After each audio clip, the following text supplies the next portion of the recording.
All right, everybody, how's it going? It is Tuesday, December 10th, 2024, and of course, we just finished with week 14 of the NFL, so it's only natural. It's only next. What comes after 14? It's 15, not 13, 12, 17, 27, 197, 84,392,024. No, we're into week 15. So, we have some picks to go over. It's a full week. There's no more bye weeks in the NFL, which is quite nice. We did really good last week. We went 10-3, so we continue kind of a hot streak we've been on all year. Doing really well. We went 14-2 the week prior, so we've been picking really, really well this year. We're at like 134 and 74 overall. Really, really good. But before we get started, as always, make sure you drop a like, leave your picks down below, because those are the most important things. That's the thing I care most about, is getting what are your picks, what are your thoughts on my video. It can be good, negative, bad. I won't be crappy back to you. Just let me know what you're thinking of the video. Let me know what your picks are, how your picks are doing this year. Always fun things to kind of compare. And also subscribe to the channel if you haven't yet and you're new around here. That also helps the video do better, helps my channel out. But again, the big things, like, leave a comment, and then subscribe if you'd like to as well. Thank you very much. Let's get into like the actual part of the video, why you're here. Our pick'em record, of course. As you can tell, we've had a pretty solid year. We did really good from like week 6 through like week 11. That's really like the genesis of our good season.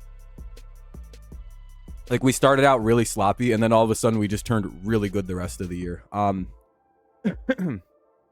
So we're 134 and 74. We're 60 over 500. We're really having a solid year, picking really well. Hopefully we can avoid the 100 mark like we couldn't last year. And of course, I mentioned we're out of bye weeks. That's all 32 teams have had a week off.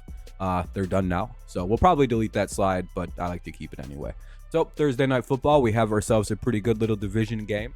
One that could have implications on like the division winning. Say if the Rams were to win or lose and the Seahawks were to lose. Again, you could see yourself with the Rams leading the division all of a sudden, or the 49ers making the late push to win the division in the last couple weeks of the season. You have a lot going on here. The Rams are coming off an upset win versus the Bills, 44-42. Very good game. One of the better offensive games of the year. And then, of course, the 49ers dominated the Bears 38-13. 49ers are favored by 2.5 with an over-under of 48.5. Yeah, usually I'd like to pick the 49ers over the Rams. It's typically McVay doesn't coach too well against Shanahan, but McVay has won the last 2, including a playoff game, I believe, or at least the last 2 regular season games. It's one of the, I know they won 2 straight, but I can't remember if one was a playoff game and the other one was a regular season game. It's slipping my mind. But either way, I don't know. I feel like the 49ers took advantage of what is kind of like a destitute Bears team, and in kind of in flux and kind of trying to find itself. So it's in kind of a mess. And the 49ers did dominate through their defense. But again, the Rams have a much better offense than what the Bears do. So you'll probably be able to see the Rams put up points on the 49ers defense, especially through the air. I could see the Rams kind of just, Stafford's playing really well. His receivers are playing really well, so that could be a problem. And I really, despite the 49ers looking good against the Bears, I don't really know if they have the offense to stay in a game with the Rams. So I could see the Rams kind of taking advantage of kind of a still banged up 49ers team that isn't clicking all the way through. Excuse me.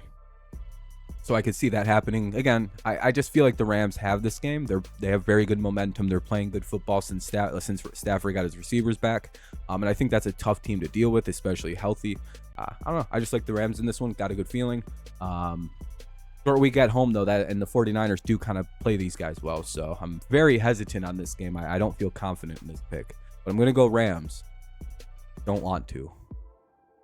All right, Sunday football, we have a really good one. The Dallas Cowboys take on the Carolina Panthers. Maybe a game of the year. Not game of the week. There are better games this week, but we'll get to those. The Panthers are 2.5-point favorites with an over-under of 42.5. Cowboys coming off a loss, 27-20. Panthers coming off a loss, but I mean, to be fair, the Panthers look like one of the better teams in football the last few weeks. They just can't get across the finish line. They play good football. They play solid defense. They're just, they're a young team still figuring it all out and still very talent decrepit. If they have a good couple drafts, this could be a very quick turnaround team. Bryce Young's playing pretty good football.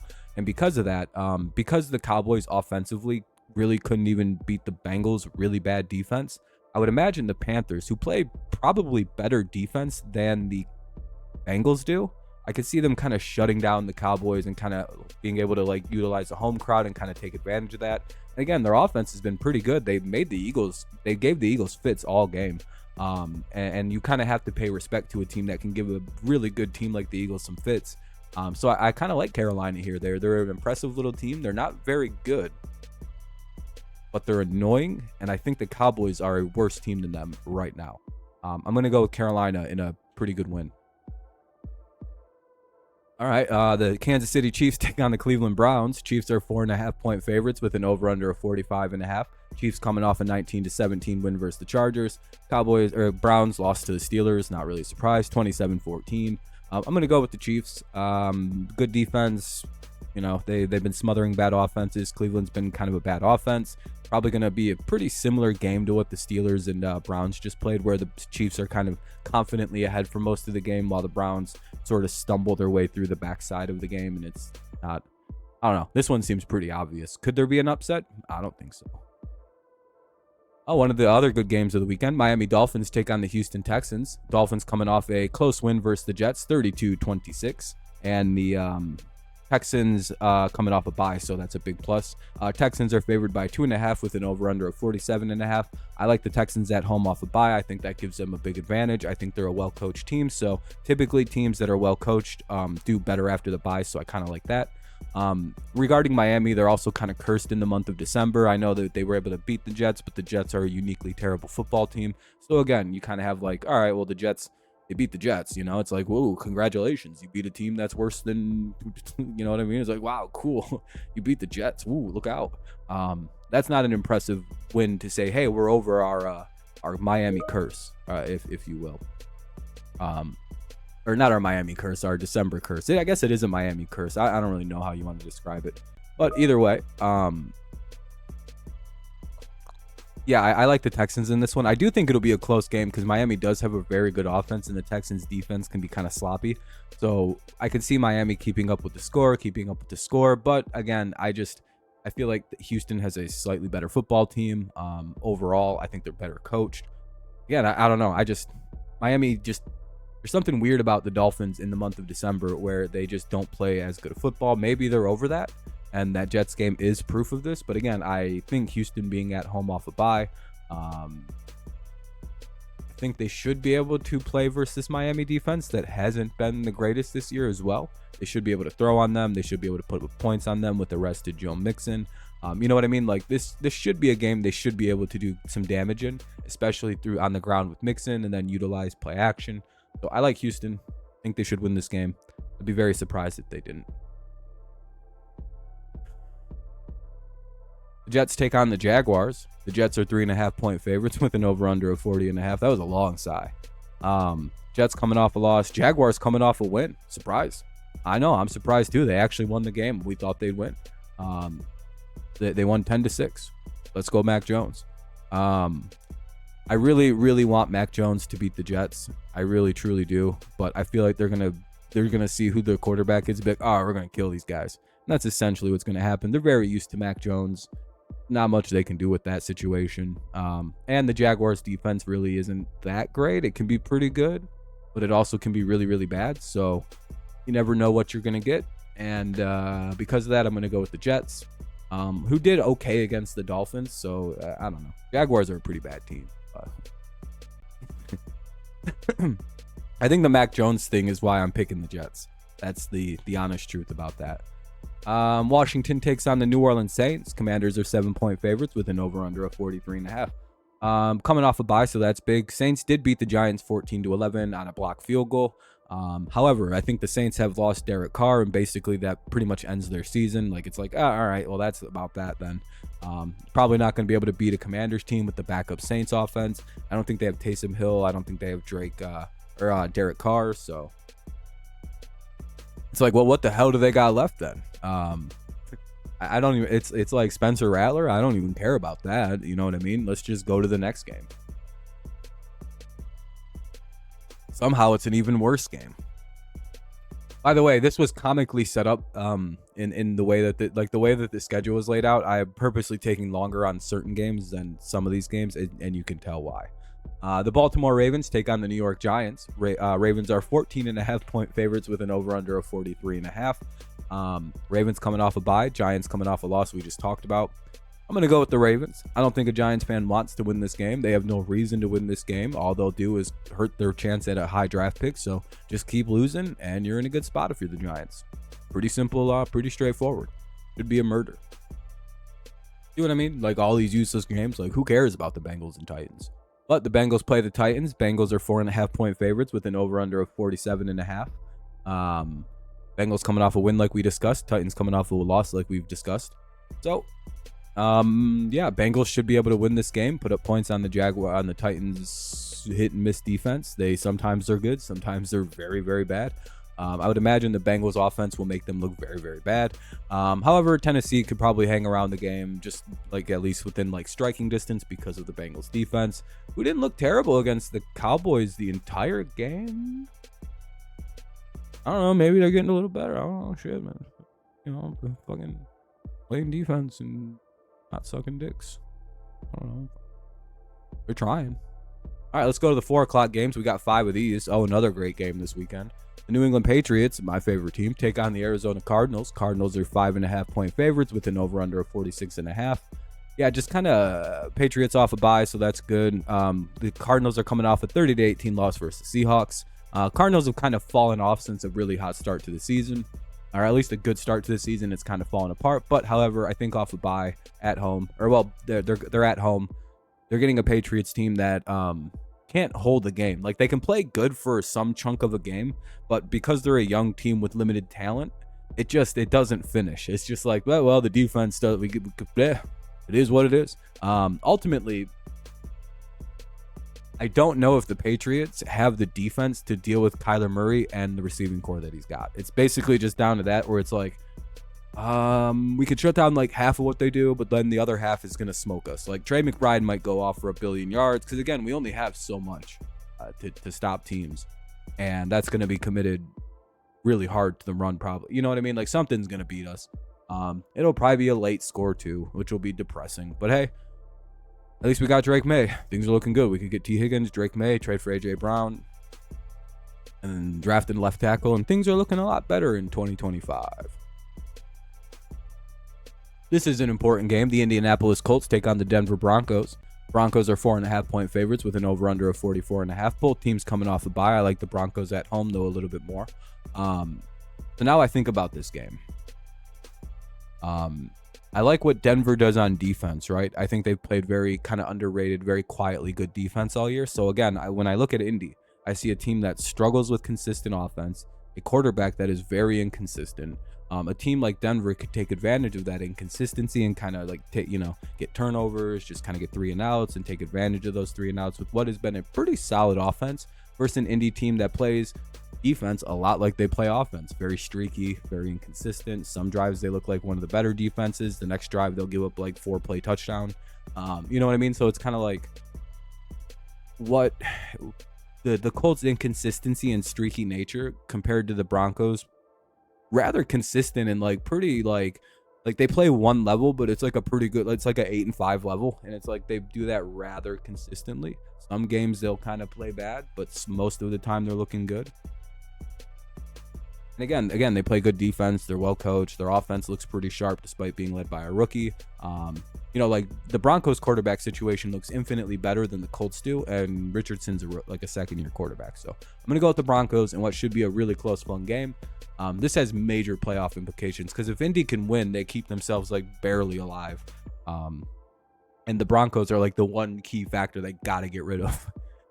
All right. And then we have the game of the weekend in the Buffalo Bills, probably game of the year potentially, taking on the Detroit Lions. The Lions are 1.5-point favorites with an over-under of 54.5. Bills coming off a tough loss versus the Rams, 44-42.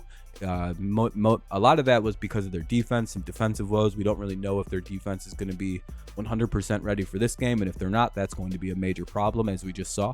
And the Lions, they won their game 34-31 versus the Packers, who Lions are still also dealing with a bit of a defensive problem that won't be resolved. However, they're kind of, you know what I mean? We've seen the Lions play with the bad defense. Lions are favored by 1.5 because they're at home with an over-under of 54.5. Them being in Ford Field is the biggest part of this. Like, that's the biggest advantage of this game, is it's in Ford Field rather than being in Buffalo. If this was in Buffalo, I would probably immediately flip the score to 31 Buffalo, Detroit 28. I think the home field advantage in this game is probably the deciding factor, because again, when you think about this, defensively, it's kind of a wash. You might lean a slight bit more towards Buffalo, but on offense, you might lean a slight bit more towards Detroit. So I think there's a bit of an offset there. Special teams, I lean 100% on Detroit. They have a better, I think Detroit just plays better special teams than most teams. And I consider special teams like the way you behave on fourth down, generally like punting situations. Detroit's very good at kind of going for it, and sort of these, again, that's not special teams, but I kind of consider it a part of that, because again, it's like these special plays, special situations. Detroit is very good at them compared to Buffalo. And again, Buffalo's not bad at them, but Detroit is like, you know, that's their shit, is these close, very tough things to make a call on, very tough things to make the right call on. They seem to get it right at a very high level. So Detroit kind of takes special teams. They know when to kick. They know when to go for it. They have a feel for it really, really well. So I go back to the defenses and where it's kind of a wash. I slightly lean Buffalo because Buffalo's a little bit healthier. They may have some of their guys back, but again, they're still banged up. They're still missing key pieces. They're still missing a lot of their key pieces, much like the Lions. However, when Buffalo's missing these key pieces, they have lost that game. Detroit's been missing these pieces and keeps missing more and more, and they keep winning playing good teams. So we know that Detroit can rise above their bad defense. But now that Buffalo's kind of dealing with a similar loss of players, they immediately lose that game to the Rams, despite scoring 42 points. So we can kind of see like they weren't able to rise above the problems on their defense when playing an offense that is capable of scoring, a multifaceted offense that can score quick. The Lions are a multifaceted, multi-faced offense that can score really, really quick. They can score with the run. They can score with the pass. They can score with the combo of the two. They have 2 different running backs. They have 3 different receivers who can beat you. You know what I mean? So it's this kind of, okay, so the Lions are a problem defensively for the Bills. The Bills are a problem offensively for the Lions. However, the Bills have less, outside of Josh Allen, there isn't a lot that you have to be like super afraid of. And the Lions can deal with that and also still deal with like the other guys on the Bills team. So I do like the fact that, that's why I said like it kind of leans more offense to the Lions, because they have like 7 or 8 guys who can beat you compared to Josh Allen and like one of his lackeys. So when I think of all these things, even with the injuries for the Lions, mainly because of how they just played a game against a very good offense, the Lions have a better offense than the Rams. I'm leaning towards the Lions winning, despite before the Bills had played the Rams and I seen what they looked like without the defensive stuff, I was like, the Bills are going to win that game, even in Detroit. Now I'm like, wait a minute. I feel like this weekend we've seen the exposing of all of these Super Bowl teams, of the Chiefs, Lions, Eagles, and Bills. And now we're like, all right, now we see what the fatal flaws of each of these teams are. And it feels like the Bills have a really bad one. Maybe it was just they got caught looking too at this game, but I don't know. I still feel like this is going to be the Super Bowl matchup in February, but we'll see. The injured defense has really put a damper on this game. And then another really good game is the Tampa Bay Buccaneers taking on the Los Angeles Chargers. Chargers are 2.5-point favorites with an over-under of 46.5. Buccaneers coming off a 28-13 win versus the Raiders. Chargers coming off a 19-17 loss versus the Chiefs. Kind of talk about that. I'm going with the Bucs in an upset. I don't know why I think this, but immediately when I saw this game, I went, the Buccaneers are going to win that game. And I have no idea why. Like everything says the Chargers are going to win. They play better offense. They play better defense. They play better. You know what I mean? Like they're a better team, it feels like, than the Bucs. But I just feel like the Buccaneers are going to win. No good reason. Genuine. I have no good reason. I just have a gut feeling that the Bucs win, and I can't pick the Chargers here. Can't do it. Something in my brain will not let me do it. And that's my reason. Sometimes that's just how I feel about a game. Another really good game, the Pittsburgh Steelers take on the Philadelphia Eagles, the Battle of Pennsylvania. Eagles are 5.5-point favorites, way too high. Over under of 42.5. Both teams coming off a win, but the Steelers looked a little bit better. All right.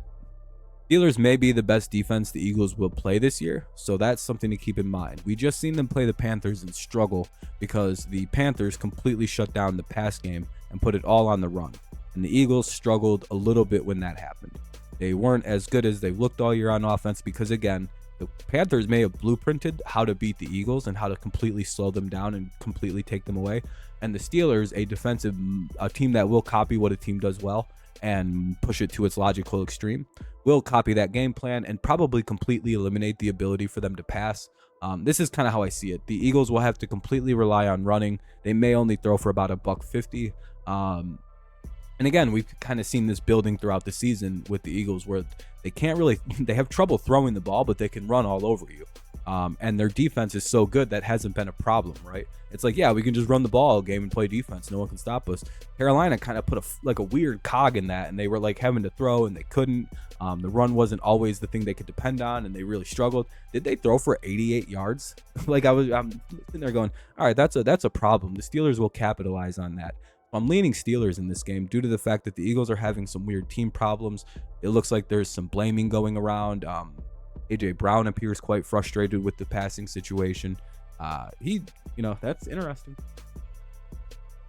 We'll see how this plays out. But again, I really like the Steelers in this one. I do think the Eagles will shut down the Steelers offense, but the Steelers can win games without offense. We've seen them do it all year. Like, they don't need to score touchdowns to win. I don't know if the Eagles can deal with a defense that will take away the things they do well and maybe force them to throw, and they can't really do that well. They'll take away Barkley. The Steelers are a good enough team to do that. So I like the Steelers in this one. There are some really good games this weekend, to be honest. And then we have another good one. The Green Bay Packers take on the Seattle Seahawks. Packers are favored by 3 with an over-under of 46.5. Packers coming off a loss. Seahawks coming off a win. We've discussed those. I like the Packers here. I think they're going to respond really well after the loss to the Lions. I think they're going to be in a bad mood. They're going to want to win very, very badly. Seattle's a team that they have kind of like this weird rivalry thing going on with anyway, so that should be quite entertaining as well. Should be close because it's in Seattle. Ultimately, though, I just think Green Bay is going to win the game. They're a little bit better of a team. Being able to go and toe-to-toe with the Lions in back-to-back in pretty much consecutive games is very impressive. They play good teams really well. They were able to hang in there to the very last second against Detroit, really. If it wasn't for some... I don't know, Detroit's just a weird team to play. They're very tough to beat. Like, because they go for it and shit, and they're just like, yeah, god damn it, dude. They break the rules of the game in the unwritten, moral rules of the game in a way that's very frustrating for teams. I don't know. I think Green Bay should win. I think they'll be able to score on this Seattle defense. And even if it breaks down into neither team's playing good defense, I just trust the Packers offense a little bit more. They're a little bit more explosive. They have a lot more explosive players who didn't do much last game. Like Jaden Reed will probably be itching to get going and break out and have a big game against Seattle. So expect that. Again, a lot of the Seattle players should have big games following the Detroit game. They're probably in a bad mood. It would be very funny if, the first time I picked Minnesota all year, they just get the fuck beat out of them by the Bears. I don't know. I got the Vikings beating the Bears. The Bears are a bad team, badly coached now. They seem out. They were clearly checked out against the 49ers. So I'm going to go with the Vikings. I don't like picking these guys, but they should get to 12-2 very easily. Boy, I'm hoping the Bears beat them, though. And the Falcons, yeah. I got to pick the Falcons because they're playing like the worst team in the NFL right now. It's just like, well, that's not very fair. Of course I got to pick the Falcons. They're fucking playing the only team they can beat. So I'll go with the Falcons. I'm kind of wrapping up quickly here because the picks video is getting a little longer. But anyway, so that kind of wraps up my picks here for the week. I hope you enjoyed the video. Yeah, it's an interesting week. I'm hoping I did well. I'm hoping you enjoyed the video. Make sure you leave a like if you did. Subscribe to the channel if you're new here. That helps too. Make sure you leave your picks down below. Make sure to leave how you did, how you're doing, what your picks are for this week, what you think of my picks, what you think of analysis, whatever you want to add. Just contribute something if you'd like. All of it helps the video do better. What else am I? That's about it. So that's it. Week 15 in the drain, in the tubes, in the dumps, done, over. We're almost out of football. Actually, we're running low. We're at what? Got 16, 17, and 18, then playoffs. 4 weeks until the playoffs. That's pretty crazy. December already. Can't believe it. We've gone through another NFL year. sad times. Hopefully, the rest of the season slows down. Either way, have a great rest of your day, night, morning, mid-afternoon, mid-evening. That time between 4 and 7 p.m. Your time. 4 and 7 a.m. is even stranger. I don't even know what to call that. Either way, have a good one whenever you listen. Peace out. Go Lions. Go Tigers. And of course, it's always go Patriots, even though we stink. Yeah, that's it. All right. Bye-bye. Have a good rest of the day. Peace. Bye.